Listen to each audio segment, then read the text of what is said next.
वाहिगुरु जी का खालसा, वाहिगुरु जी की फतेह। आज संत शिरोमणि भगत रविदास जी का पावन जन्म दिवस है। प्यारी साध संगत, आपका जन्म मध्यकालीन समय में हुआ, जिसे भक्ति मूवमेंट्स का समय भी कहते हैं। तकरीबन 400-500 साल के समय में बड़े बड़े संत महापुरुष भारत देश में प्रकट हुए और टूटी हुई मानवता को प्रभु चरणों के साथ जोड़ा।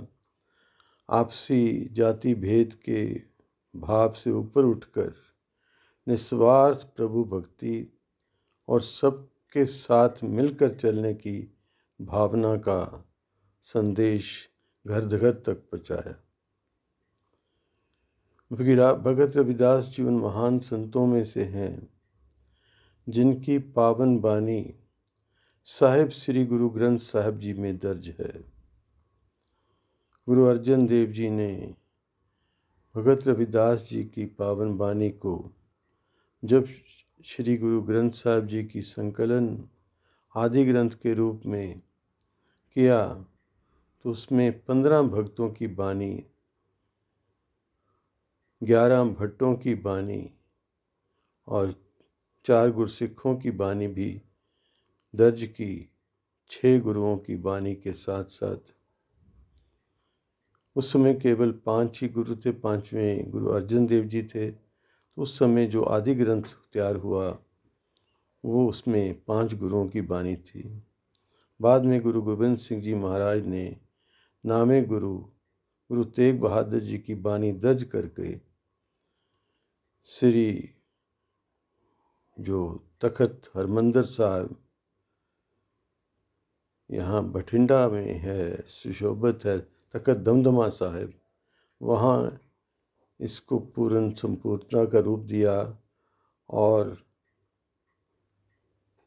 शरीर त्यागने से पहले 1708 में गुरु ग्रंथ साहिब जी को गुरु का दर्जा देकर गुरु के आगे नतमस्तक होकर हुक्म किया कि आज के बाद शरीर गुरु नहीं, ये शब्द ही गुरु होगा। और नांदेड़ के पवित्र स्थान पर गुरु ग्रंथ साहिब जी को गुरता गद्दी पे विराजमान करके आप इस संसार से अपनी जीवन यात्रा पूरी करते हुए इस देह को त्याग गए। इस पावन बानी में जो भगत जी की बानी है, एक शब्द मुझे बहुत प्यारा लगता है, मेरे दिल के बहुत करीब है। भगत रविदास जी की सारी बानी गौर से पढ़ो तो प्यार से ओत प्रोत है, जैसे सामने बैठकर वो प्रभु से बातें कर रहे हैं। उनके शब्दों में एक पंक्ति आती है, कितनी मनोहर पंक्ति है। कहते हैं, हे प्रभु, जो पे हम न पाप करंता, ए अनंता, पतित पावन नाम कैसे हुनता। हे परमात्मा, अगर हम संसारी जीव पाप नहीं करते तो तेरे को पतित पावन कौन कहता। कितनी डायरेक्ट बात है, कितना एक हमारी सिफारिश कर रहे हैं कि हम तो भूलनहार हैं, तू बख्शनहार है, बख्श देना। और एक जगह और बड़ा प्यारा शब्द, जैसे प्रभु को अपनी बातों में बांध लिया भगत जी ने। कहते हैं, गुरुदेव परमात्मा सच्चे पातशाह वाहिगुरु, हम ठीक मोह माया के जाल में फंसे हैं। क्योंकि कहते हैं ना, मोह माया का जाल है संसार। कहते हम तो फंसे हैं, पक्की बात है। और इससे निकलने का तरीका भी आपने बता दिया है कि परमात्मा का नाम जपो तो इस मोह माया के बंधन स्वयं ही दूर हो जाएंगे। लेकिन एक बात बताओ, जहां हम मोह माया में फंसे हैं, हमने तुमको अपने प्रेम जाल में फंसा रखा है। हम तुझसे प्यार करते हैं और प्यार सबसे बड़ा बंधन है। तो ये बताओ तुम कैसे छुटोगे? तो पंक्ति ऐसे आती है, जो हम बांधे मोह फास, हम प्रेम बंधन तुम बांधे। जो हम बांधे मोह फास, हम प्रेम बंधन तुम बांधे। अपने छूटन को जतन करो, हम छूटे तुम आराधे। तू अपने छूटने का जतन कर परमात्मा, हम तो छूट ही जाएंगे, क्योंकि हम तेरा नाम जपते हैं, हम छूट जाएंगे। कैसी मनोहर बातें हैं, जैसे एक बच्चा अपने पिता के साथ आमने सामने बातें करता है। बड़ी प्यारी बातें हैं।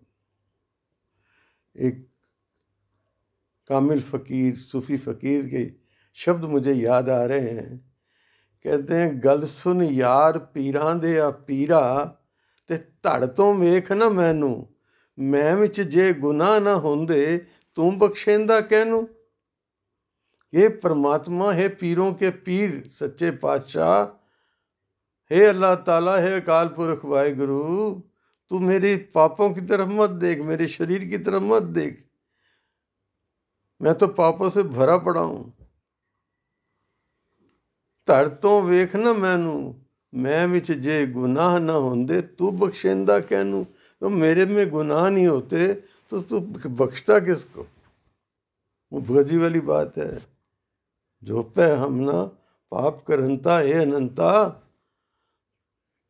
पतित पावन नाम कैसे होता। तो ये भक्तों की बड़प्पन है। भगत प्रभु के बच्चों होते हैं, मित्र होते हैं, आमने सामने बैठकर बातें करते हैं।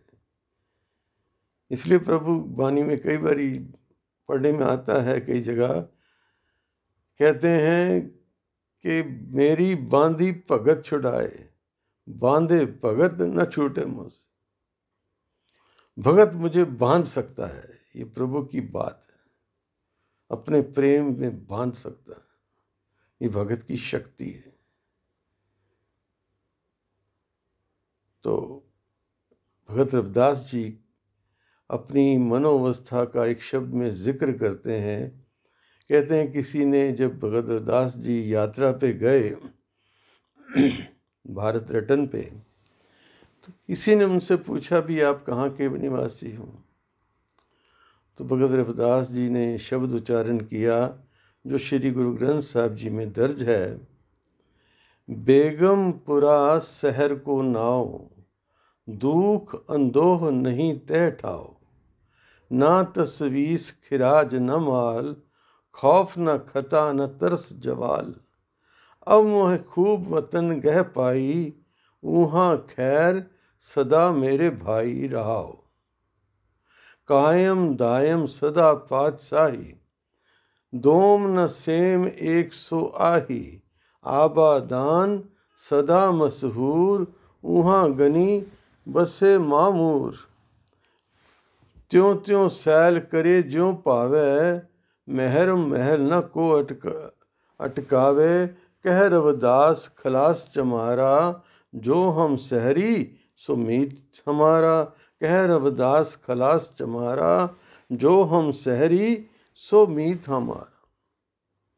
इस शब्द में रहाव की पंक्ति, जहाँ रहाव आता है ना, ऐसी मर्यादा है कि शब्द का सारा केंद्रीय भाव है रहाव की पंक्ति में, और वहाँ से अगर हम अर्थ उठाते हैं तो अर्थ सरल हो जाते हैं। रहाव की पंक्ति में जब उसने पूछा भी आप कहाँ के रहने वाले हो, कहने लगे भगत जी, अब मोहे खूब वतन गह पाई, मैंने अपना देश पा लिया है भाई। ऊहाँ खैर सदा मेरे भाई, कैसा देश है मेरा, जहाँ सदा ही खुशी है, खुशहाली है, खैरियत है, ऐसा देश है मेरा। फिर कैसा देश है? भगत जी शब्द के आरंभ में कहते हैं, बेगमपुरा शहर को नाव। मेरे शहर का जो नाम है ना, बेगमपुरा है। भाव, जहाँ कोई गम, कोई चिंता, कोई दुख, कोई परेशानी है ही नहीं। बेगमपुरा शहर को नाओ, दुख अंदोह नहीं तय ठाओ। वहाँ कोई दुख, कोई पीड़ा, कोई मिजरी, कोई सफरिंग नहीं है, ना ही कोई चिंता है। बहुत चिंतित है, एनएग्जाइटी जिसे हम कहते हैं। दुख अंदोह नहीं ते ठाव, वहां पर कोई चिंता है ही नहीं, चिंता कोई कारण ही नहीं है कोई। ना तस्वीस खिराज न माल, वहां ना तो कोई तकलीफें रुकावटें हैं और ना ही कोई टैक्स है। ये थोड़ा सा गहरी विचार मांगता है ये पंक्ति। माल, टैक्स किस पे लगता है? मसूल किराया किस पे लगता है? टैक्स किस पे लगता है? जो आप कमाई करते हो या जो आप सामान एक जगह से दूसरी जगह ले जाते हो, उस पे टैक्स लगता है। एक बेचते हैं आज, जैसे जीएसटी है, तो कहते हैं मेरे देश में ना कोई टैक्स नहीं है। जो हम जिस माल का व्यापार करते हैं, भगत क्या व्यापार करते हैं। गुरबानी में बड़ी पंक्ति सुंदर आती है। किन्हीं वणजिया कांसी तांबा, किन्हीं लौंग सुपारी, संतो वणजिया नाम गोविंद का, एहा खेप हमारी, हर के नाम के व्यापारी। हम तो हरि नाम के व्यापारी हैं भाई। कोई चांदी सोने का व्यापार करता है, कोई किसी वस्तु का व्यापार करता है, हम तो प्रभु नाम का व्यापार करते हैं। हम तो प्रभु नाम का व्यापार करते हैं, उस पर क्या कोई टैक्स लेगा? तो बड़ी सुंदर ये वचन भगत जी ने कहे। ना तस्वीस खिराज न माल, खौफ न खता न तरस जवाल। वहाँ कोई डर नहीं है, ना ही कोई आपके ऊपर कोई दोष मढ़ सकता है, ना ही वहाँ कोई गिरावट आती है। एक दफ़े इस मंजिल पे पहुंच जाए, ये सारा शब्द किस चीज़ की तरफ इशारा कर रहा है? यहाँ भगत रविदास जी अपनी मनोअवस्था का जिक्र कर रहे हैं। वो अवस्था जो परमेश्वर के करीब ले जाती है। भक्ति कर कर के भगत भगवान का रूप हो जाता है, उसमें लीन हो जाता है, अपने अंतरीव में उसके प्रभु आत्म स्वरूप में टिक के उस प्रभु से एक सुरता पा लेता है, तद्रूपता पा लेता है। ये उस वक्त की बात है, उस अवस्था का जिक्र है। बेगमपुरा उस अवस्था को कहते हैं। खौफ न खता न तरस जवाल, अब कोई गिरावट है ही नहीं। अब मोहे खूब वतन गह पाई, अब मैंने बड़ा सुंदर वतन पा लिया है भाई। वहाँ खैर सदा मेरे भाई, वहाँ तो हमेशा ही खुशहाली खैरियत है। रहाओ कायम दायम सदा पातशाही, वहाँ की जो बादशाह है ना, मालिक, उसकी पातशाही सदीवी है, कायम दायम, ना मिटने वाली। दोम न सेम 100 आही, और वहाँ कोई दूसरा तीसरा नहीं है। वहाँ कोई जो जल में जल आए खटाना, त्यों ज्योति संग ज्योत समाना। नदी समुद्र में मिल गई, अब नदी कहाँ रही? अब समुद्र ही है। बूंद सागर से मिल गई, अब बूंद कहाँ रही? सागर में। जलते उपज तरंगी जो, जल ही बिखे समाए। जल से तरंग उठी थी, वापस जल में समा गई। तो वहाँ कोई दूसरा तीसरा तो है ही नहीं। दोम न सेम 100 आही, अब एक ही है, एकत्व को प्राप्त कर लिया, सभी द्वैत मिट गई। तो ही मोही मोही तो ही अंतर कैसा। जल तरंग, जैसे जल तरंग जल में समा जाती है, वैसा आबादान सदा मशहूर। ये जो शहर है ना, जो मनोवस्था की बात कर रहे हैं, कहते हैं बड़ा मशहूर है ये जगह, एटर्नल है, सदीवी है, और सबको पता है परमेश्वर का देश। वाणी में भी आती पंक्ति, वो नानक देव जी कृपा करते हैं, और जपजी साहिब में, तिथे भगत वसे के लो, जहाँ प्रभु की बख्शिश का खंड है ना, कर्म खंड, उसकी अवस्था पे कहते हैं तिथे भगत वसे के लो। कितने ही, केवल इस धरती के नहीं, अनेकों ब्रह्मांडों खंडों के भगत जन उस प्रभु की शरण में वहाँ आनंद में रहते हैं। थे भगत वसे के लो, करे आनंद सच्चा मन सोए। वहाँ आबादान सदा मशहूर, वहाँ गनी बसे मामूर। वहाँ जो हैं ये नाम के जपने वाले बड़े धनी हैं, क्योंकि वो किसी पे डिपेंडेंट ही नहीं है, किसी की आस ही नहीं है। अब भगत रविदास जी की जीवन कथा में आती है ऐसी बात। अब चमड़े का काम करते हैं भगत रविदास जी। देखिए बड़े मुश्किल हालात में से गुजरे हैं भगत रविदास जी, चैलेंजिंग टाइम्स में।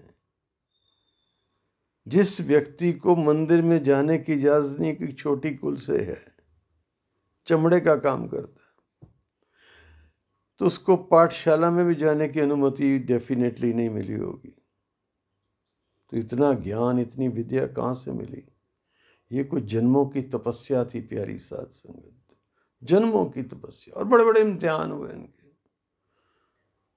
वक्त के सो कॉल्ड पंडितों ने बड़े इम्तिहानों में डाला, इनकी बड़ी शिकायतें राज दरबारों में की।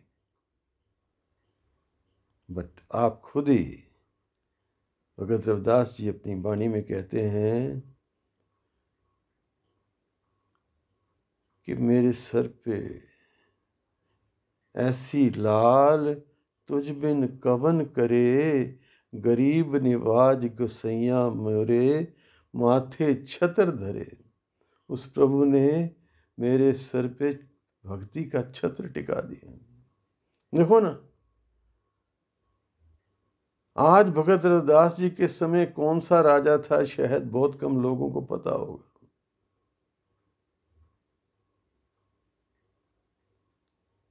कौन सा व्यक्ति था जिसने उनके खिलाफ शिकायतें की, किसी को नहीं पता।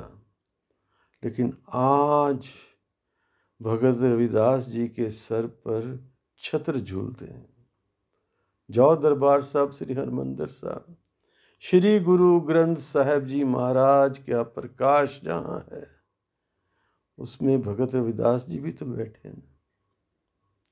उनके ऊपर छत्र झूल रहा है, चवर हो रही है, आठों पैर कीर्तन हो रहा है, सत्संग हो रहा है, और बड़े बड़े शहनशाह बादशाह आके वहां नतमस्तक होते हैं। तो ये भक्ति का प्रताप है, ये भक्ति का प्रताप है। और कितनी लापरवाही और कितनी एक श्रद्धा और विश्वास है अपने प्रभु पर। कहते हैं एक वक्त का कोई बहुत अमीर आदमी भगत रविदास जी के दर्शन करने आया, और कहते हैं उसके पास पारस पत्थर था। उसने हालत देखी, छोटी सी झोंपड़ी है, उसमें निवास करते हैं भगत जी, रूखी सूखी खा के गुजारा करते हैं, और इतनी संगत रोज आती है, थोड़ा थोड़ा अन्न प्रसाद उनको सबको अपनी नेक कमाई में से बांटते हैं। चाहे चमड़े का काम करते हैं प्यारी साध संगत, हम मनुष्य हैं ना, हम आम सोच है हमारी कि तो चमड़े का काम करता है, ये भगत कैसे हो गया? परमेश्वर के घर में भावना देखी जाती है, कोई काम छोटा या बड़ा नहीं, डिग्निटी ऑफ लेबर, भाव देखे जाते हैं। अंदर जो आपके जो मानसिकता है उसकी अहमियत है। क्या फ़र्क पड़ता है अगर आप इतने बड़े मंदिर के पुजारी या और ऊंची धार्मिक पदवी को पा लिए, अगर हर समय आपकी आंख दूसरे की जेब पर है तो वो गिरावट है। भगत रविदास जी बड़े आनंद में उसी में गुजारा कर रहे हैं। तो उस अमीर आदमी ने विनती की, महाराज ये पारस पत्थर है, जितना चाहे सोना बना लें और अपनी खुशी खुशी अपना निर्वाह करें। भगत जी ने कहा मुझे नहीं चाहिए, क्योंकि एक की आस है ना, एक पे विश्वास, मेरे किसी काम का नहीं। बहुत उसने मिन्नतें की तो उन्होंने कहा भाई मुझे तो चाहिए नहीं, तेरी श्रद्धा है तो वहाँ रख दे। वो एक ऊंची जगह देकर उनकी कुटिया में बांध के वो पत्थर कुटिया की छत में लटका के चला गया। कुछ समय बाद आया, कहने लगा अब तो भगत रविदास जी का सोने का महल बन गया होगा। लेकिन आके देखता है कि वही झुग्गी है, उसी में बैठे हैं, भक्ति चल रही है, रूखी सूखी चल रही है, वही लंगर बंट रहा है, वही खुद खा रहे हैं। तो बड़ा हैरान हुआ। उसने बोला महाराज इतनी कीमती चीज़ दे गया था आपको, कहाँ है वो? कहने लगे भाई जहाँ तो रख गया वहीं ढूंढ ले। तो वो हैरान रह गया कि जहाँ वो बांध के रख गया था वो पत्थर वहीं पड़ा था। कहते हैं ना, कंचन स्यों पाइए नहीं तोल, मन दे राम लिया है मोल। ये तो मन के सौदे हैं।